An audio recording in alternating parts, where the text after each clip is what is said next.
তো এখানে একটি এইচপির বোর্ড দেখতে পাচ্ছেন। তো বোর্ডটি হচ্ছে পার্ট নাম্বার হচ্ছে rampage-MB 12241-1।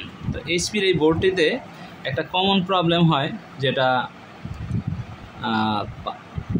পাওয়ার ইনপুট হয় বাট অন হয় না, এবং এখানে 5 ভোল্ট 3 ভোল্ট রেডি হয় না। ওকে, এখানে দেখা যায় যে 5 ভোল্ট 3 ভোল্টের যে আইসি আছে, সেই আইসির মধ্যে এলডিও ভোল্টেজগুলো রেডি হচ্ছে, এলডিও 5 এবং এলডিও 3 রেডি হচ্ছে, বাট আমাদের যে 5 ভোল্ট এবং 3 ভোল্ট অলওয়েজ সেই ভোল্টেজটা রেডি হয় না। তো মাদারবোর্ডে কোনো প্রকার শর্ট পাবেন না, এবং প্রত্যেকটা কয়েলের ভ্যালু ঠিক পাবেন, এবং কোথাও কোনো প্রকার শর্ট পাবেন না। দেন তারপরেও দেখা যায় যে আমাদের 5 ভোল্ট 3 ভোল্টে ভোল্টেজ অলওয়েজ ভোল্টেজ রেডি হচ্ছে না। যখন আপনি এখান থেকে সুইচ প্রেস করবেন এবং মিটারে দেখবেন যে একটা ব্লিঙ্ক একটা অ্যাম্পিয়ার শো করতেছে, তো এখানে যখন সুইচ দিবেন এবং এইখানে যে কয়েল আছে এই কয়েলের মধ্যে আপনারা ভোল্টেজ মোডে মিটারটি রাখবেন, এবং এই দুইটা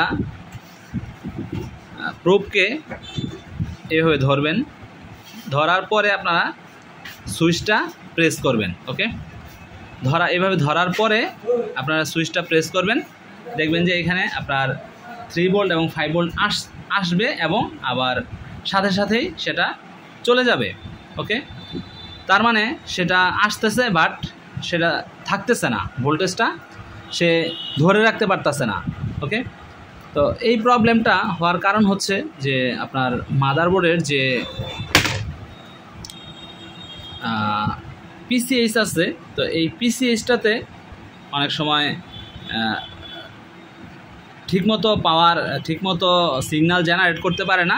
সিগন্যাল জেনারেট না করার কারণে সে এই 5 ভোল্ট 3 ভোল্টটা ধরে রাখতে পারে না। তো আমি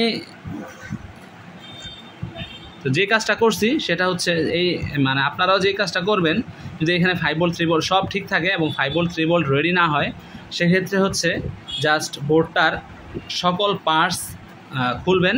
খোলার পরে এটার প্রথমত বায়োস করে নিতে পারেন, অথবা বায়োস নাও করে নিতে পারেন। বায়োসটা আপডেট করে নেবেন।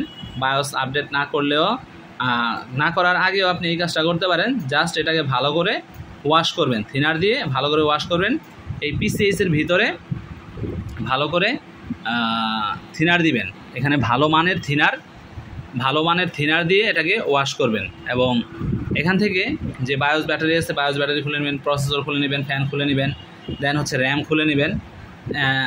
কোনো প্লাস্টিক থাকলে, সাথে সাথে কোনো প্লাস্টিক থাকলে সেই প্লাস্টিক পেপারগুলো খুলবেন, প্রোটেকশন পেপার যেগুলো আছে সেগুলো খুলে নেবেন। খুলে নেওয়ার পরে এটাকে জাস্ট ওভেন থাকলে, ওটিজি বা ওভেন থাকলে সেটাকে ওভেনে ঢুকাই দিবেন, এবং 160 থেকে 70 ডিগ্রিতে হিট করবেন।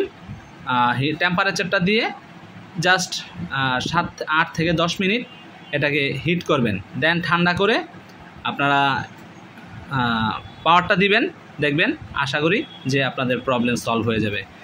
এরকম কয়েকটা বোর্ডে আমি এই ধরনের প্রবলেম পাইছি এবং সলভ হয়েছে। ইনশাল্লাহ আপনারাও এই প্রবলেম সলভ করতে পারবেন। ধন্যবাদ সবাইকে।